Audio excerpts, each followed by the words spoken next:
बे समाव जों बर' माहारि फरायसा आफाद बनस'नि सान्थिफुर खोन्दोनि जानानै गिबि गिबियाव खौरां बुथुमगिरि बिथांमोननिसिम जोंनि गोसो गोरबोनिफ्राय बनस'नि जानानै गोसो गोरबोनिफ्राय गोजोननायखौ हरग्रोबाय। लोगोसेयैनो जोंनि देग्लाय 2024 मायथाइनि SSLC आनजादाव जाय बिथांमोना आनजादखौ लिरनानै गाहामै उथ्रिसारनो हाबाय बिथांमोननिसिम जोंनि बर' माहारि फरायसा आफाद बनस'नि जानानै बिथांमोननिसिम जोंनि गोसो गोरबोनिफ्राय गोजोननाय एबा कंग्रेचुलेसन बेस्ट कंग्रेचुलेसनखौ जासिहरनाय जाबाय।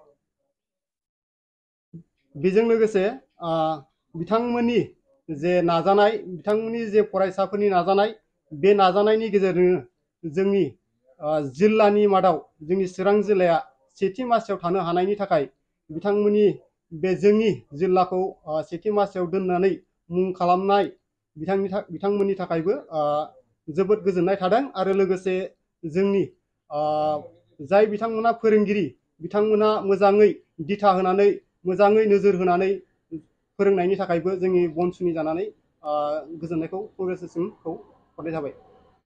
फैबाय थानाय एबा फैगौ जे 7 तारिखनि मेनि जे 24नि लकसभा बिसायख'थि, बे बिसायख'थियाव जाहाथे जोंनि राजखान्थि हान्जा मोनफ्रोमबो राजखान्थि हान्जाया जोंनि समाजनि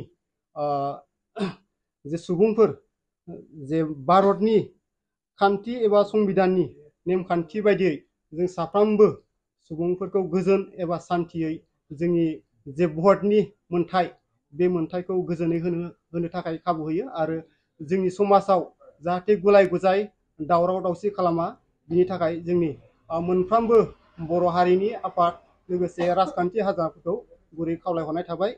बेजों लोगोसे जोंनि मोनफ्रोमबो जे भट होग्रा बिथांमोनखौ गावनि बेसेन गोसा भटखौ मोजां बिजाथिफोरखौ नायनानै जोंनि बर'नि सासे बिजाथिखौनो जोंनि हारिनि समाजनि जाथिनि जौगानायनि थाखाय खामानि मावलांनो हायो। जाहाथे बेबायदि बिजाथिखौ नायनानै जाहाथे भटखौ साफ्रोमबो जोंनि रायजो राजा बिथांमोना भटखौ होयो। बिनि थाखाय साफ्रोमबो रायजो राजाखौ जोंनि बर' माहारियारि फरायसा आफाद बनस'नि जानानै गुरै खावलायहरनाय थाबाय। गोजोन्थों।